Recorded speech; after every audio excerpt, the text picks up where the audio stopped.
Hey there, Andrea Seydel here. I hope you're doing amazing. I am the author of Saving You is Killing Me, Loving Someone with an Addiction, as well as Live Life Happy One Day at a Time. And today we're going to talk all about this idea of forgiveness. And the book that I highlighted, or the book that I'm featuring in this, is called Forgive for Good, a proven prescription for health and happiness.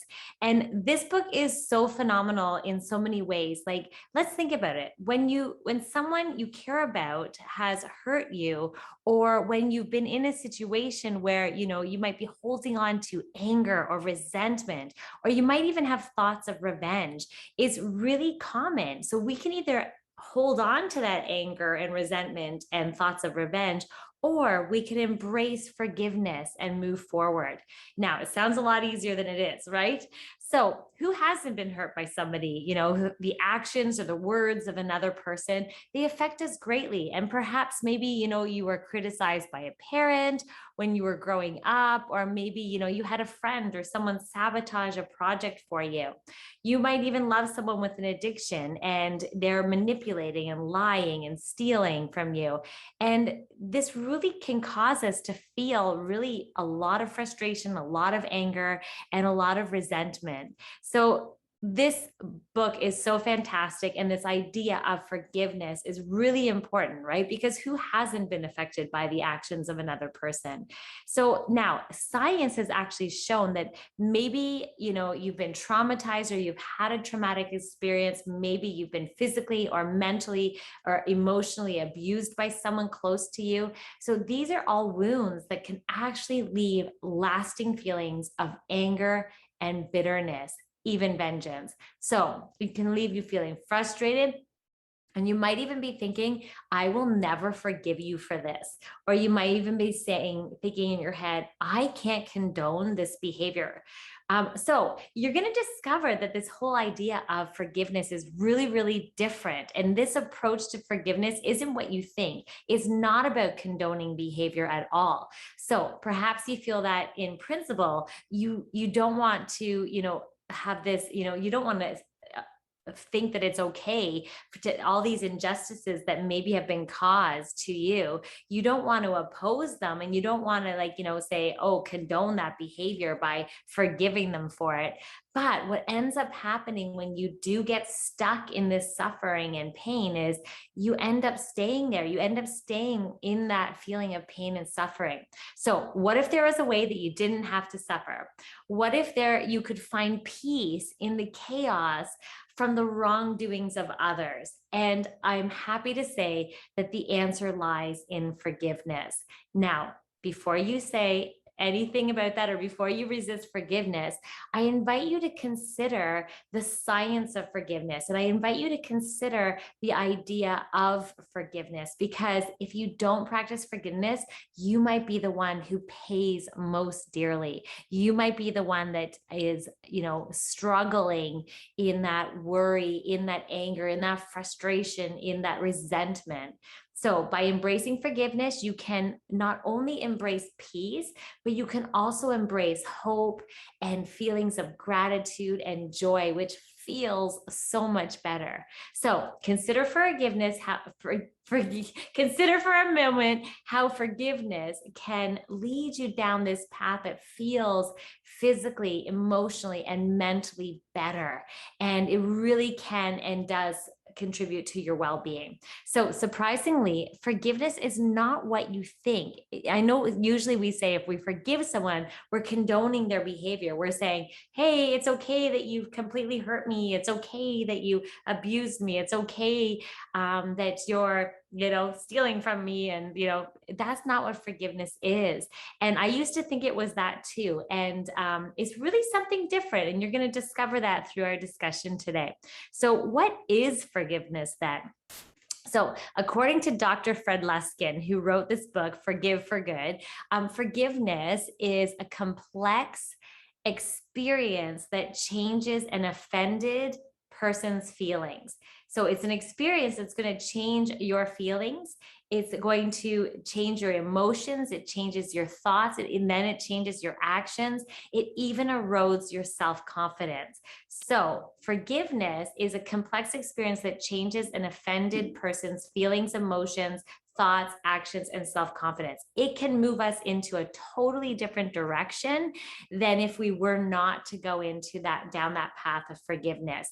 So Luskin believes that learning to forgive the hurts, the grudges, all those things in our life is so important. And it's such an important step to make us feel more hopeful, to make us feel more spiritually connected and less depressed and less anxious. So it's a magical, think of it as a magical, wonderful intervention that can help us when we are struggling, when we feel we've been hurt, when we feel we've been betrayed or lied to, or. So in his book, Forgive for Good, Dr. Luskin, he does talk about the power that forgiveness can play on our well-being and our happiness. And he offers really practical, easy to use techniques to lessen the suffering of our lives. And that is so key. This book offers, wonderful, a new way that we can look at forgiveness and a new way that we can utilize these implementation intentions and these wonderful ways that we can shift the lens on the people that maybe have hurt us. And that shows you how powerful that is. And the great thing is, it's like a muscle. We can practice it. There's techniques, and we're going to learn them all today. So Forgive for Good, he does talk about the power of forgiveness and how it contributes to our well-being. And he is the author of this book, and he is the world-leading researcher and teacher on the subject of forgiveness. And so we're in good hands here now, right? So he is the Stanford Forgiveness Project Director, and he has done a series of research projects that really investigates the power of forgiveness methods. And so he offers these 9 steps to forgiveness method within his book, and that it makes it possible for us to move beyond being a victim to a place that feels more empowering, that feels better. So we're moving from a place of victimhood to a hero. And I really love the way he put it in his book as well, is that we can really move to a place that feels safer, healthier, peaceful. And the power comes from moving beyond hatred, anger, resentment, and grudges. And he really notes that there's scientific proof and evidence to show that forgiveness training can actually reduce depression. It can increase hopefulness. It can decrease anger. It can improve spiritual connection. It can also increase the emotion of and self-confidence as well, positive emotions and self-confidence. So, right, let's dive into this. It's time to forgive for good, because we know that it can help us. So one of my favorite expressions within his book as well is pain is unavoidable in life. But suffering, that's another story. It's optional. So pain is inevitable. It's unavoidable. We're going to experience pain at some point in our life. But the suffering comes from us. It comes from our grievance story. It comes from us and our thinking around what has happened to us and how long we hold on to things and things like that. So that's what he says. It's a whole nother story. So pain caused by another person and the grief that often follows is a reaction. It's our reaction to what others have done. Suffering is workable. And I love this power, right? And this ability to recognize that we play a huge role in whether or not we're going to suffer from challenges in our life. So forgiveness is a skill that we can learn. Luskin divides his book into 3 parts: creating grievance and how we create grievance. He talks about the science of forgiveness and the forgiveness techniques as well. And he also calls it the art of forgiveness. So the art being that, we have to practice it. It's techniques, it's practice. We get better at it as we go. So let the healing begin, right? So let's talk a little bit about grievance stories. Now, how we end up creating more grief for ourselves, and we actually cause suffering. So a grievance story is a story that we keep living over and over and over again. It's that story that we keep saying and complaining about to our friends, and it's the story that we keep living. And now this grievance story, it really is perpetual grievance. And what it does is it creates more and more suffering as a result of focusing on the grievance story. So behind so much of our pain, our suffering, and our loss in our lives is this story that we're telling ourselves. And it's what we're holding on to, right? When we're presented with something that, maybe we've been mistreated, maybe we feel something's been unfair or unacceptable, and we're holding on to this story. And this grievance story takes up a lot of energy. This grievance takes a lot of space and time in our life. And as Luskin cleverly puts it in his book, he says, it's renting too much space in your brain, or renting too much space to disappointment. And so science has shown that we tend to over exaggerate, and we take things personally, and we have a tendency to blame the offender for how we feel. So we don't take ownership of our feeling. We have a tendency to blame someone else for how we're feeling. It's like, how dare you do that? You're making me crazy. You're making me mad. So it's really, really important to recognize that science has shown that that's what we have a tendency to do. We also tend to create our own personal grievance story. We have our own interpretation of the event. So just knowing those things is really important, because as humans, we tend to exaggerate how much we've been offended, with how much we are affected. We tend to blame other people for, what's going on. We blame other people for the pain that we are putting ourselves through. And we kind of go into that victim role. It's a natural tendency as humans. So by dwelling on our wounds, we give them power. When we dwell on our wounds, when we dwell on our grievance story, we're actually giving it more power, and it's taking up our present moment. So this is the idea. Grievance stories, they can lead us to very serious psychological, mental, emotional problems, even physical problems. So grievance stories, they keep the hurt alive. When you keep reliving your grievance story and not letting it go, then what happens is you're keeping that story alive longer than it needs to. And it has a detrimental effect on our health and our happiness and our well-being. So we need to realize that our grievance stories are causing additional suffering in our lives, right? So what's your grievance story?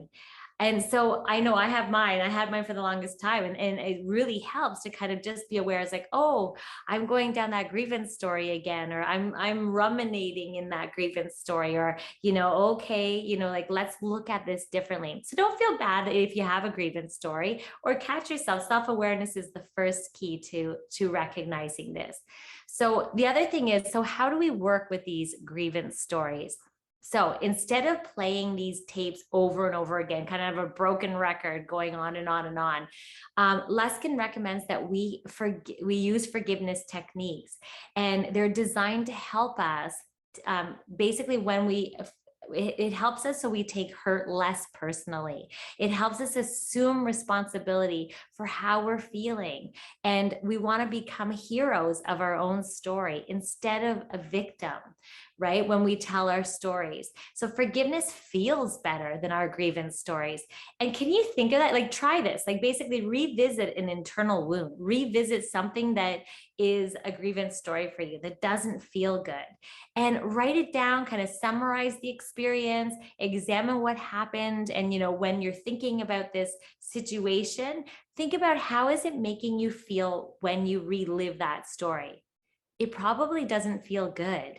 And so this idea is that when we relive, notice how it feels in your body. It doesn't feel good. You're revisiting that hurt. And so the idea here is just recognizing that. And so I know what you might be thinking. You might be thinking, what do you mean, Andrea? Are you going to just stick your head in the sand and pretend bad things don't happen? That's not what this is about. It's not about denying. It's more about that forgiveness is more powerful and feels better than living in that grievance story. So science has confirmed this, that when we shift to a place of forgiveness, it actually is healthier for us. It feels better. And it really is for us, not the other person in our life. All right. So there is a lot of science in on forgiveness and the power of it. So science for forgiveness is really is important to recognize the science behind it, because when you forgive, when we enhance appreciation, gratitude, faith, and care, it really has a positive impact on even our cardiovascular system. So when we are holding on to grievance stories, right, you're really going to emphasize this hostility and this anger, and which is definitely harmful to our cardiovascular health. So it does affect our health when we are living grievance story, or we can choose to go into more of forgiveness. And science has confirmed this. There's so much evidence that supports the idea here of moving to a place that enhances appreciation, enhances gratitude, faith, and care.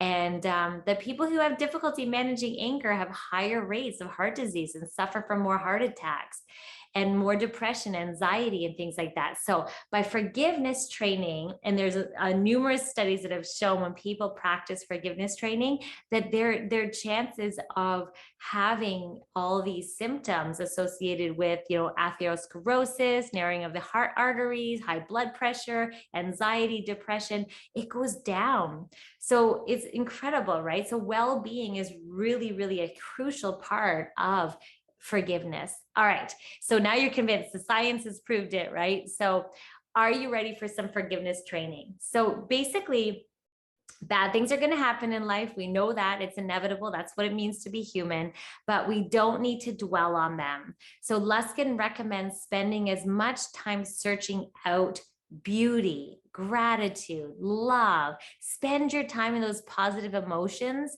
as more time spending in there instead of nursing your wounds. And so when you catch yourself, it's not ignoring and pretending bad things don't happen, but it's recognizing, okay, you're nursing your wounds, but let's move into more positive emotions, present moment thinking, and and go into that feeling more of forgiveness. So I love the way he put it. He likens it to basically like a remote control. You can change the channel. So if you go into, the grievance story where you feel anger, frustration, right? You can change the channel. You can go to a channel of love and gratitude, and you can literally change the channel just like you do on TV.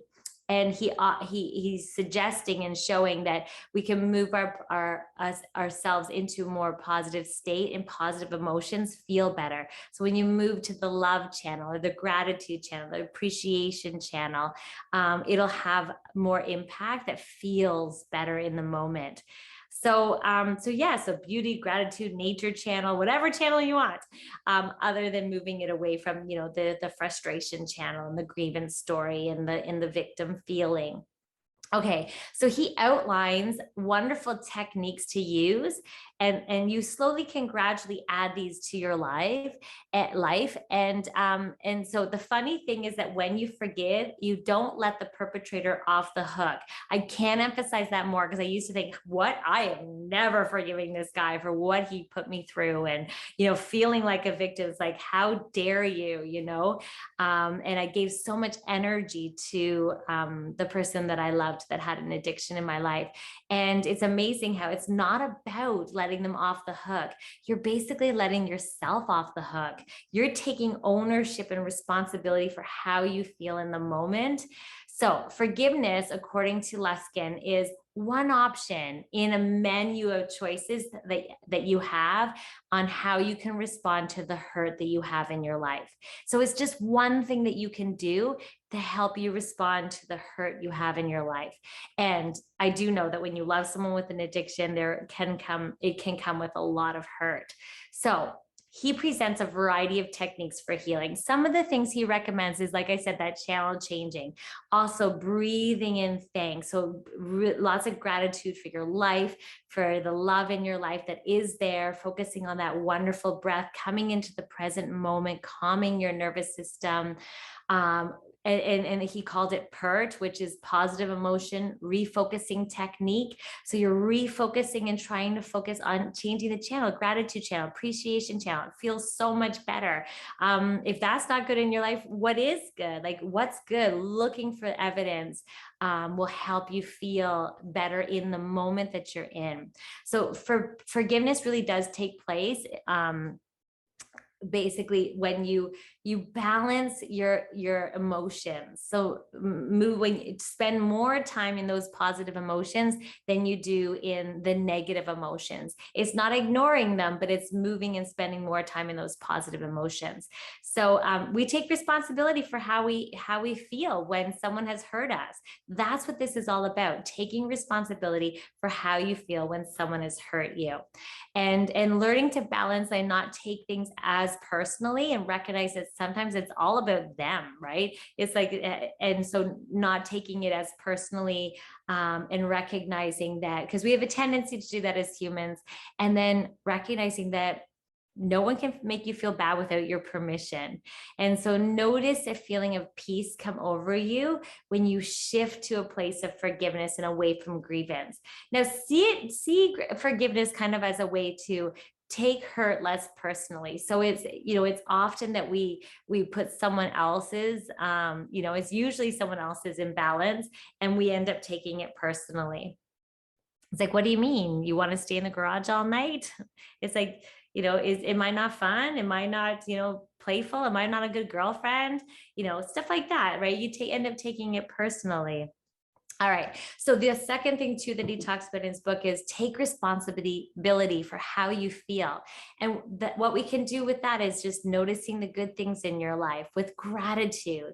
Practice that PERT, positive emotion refocusing technique. It's like, okay, I'm spending time there. Let's move to this, positive emotions. You can also pretend that you're changing the channel. We talked about that a little bit. Practice loving kindness, being kind to others, acts of kindness really do this not only for other people, it also makes you feel fantastic, offering support. He does talk about deep breathing, inhale appreciation for your life, exhale and expand love and loving kindness. And then he does talk also about becoming the hero instead of the victim. When you tell your story, so instead of thinking like, poor me, I can't believe that this was done to me, it's like, you know what? I love, respect, and I appreciate and value, loving relationships, that I look forward to doing things together. It's like, so that I'm pursuing that, I value that, so I'm going to pursue that, and this doesn't align with me, so I actually feel like a hero moving and transitioning out of that relationship that was turmoil. That's more empowering, it feels better. And so again, there's so many wonderful strategies around that, activating that hope statements, like I hope, and wish, instead of trying to control that situation. And what he called it in his book is unenforceable rules. So anytime that you notice that you're upset with someone, and you're upset with someone else's actions, chances are that you're trying to enforce something that's unenforceable. So those are unenforceable rules, and that can cause stress and resentment and frustration. So notice if you're trying to do that, and just recognizing it.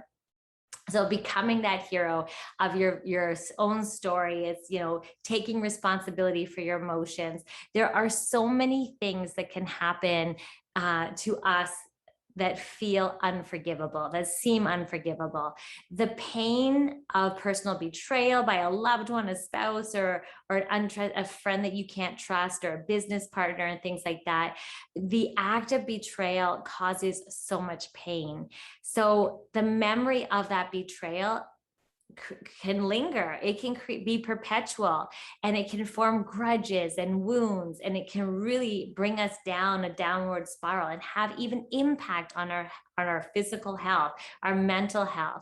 And so the idea here is that when we learn to step back and we learn to take ownership of our healing process, and that this idea of forgiveness is so powerful, it's a wonderful tool that we can use. So forgiveness is that practice of extending moments of peacefulness. It's the practice that is powerful, that comes from knowing the past injustice does not have to hurt you today. Past injustice does not have to hurt you today. Forgiveness is available anytime, entirely under your control, and it does not rely on the actions of others. It's for you.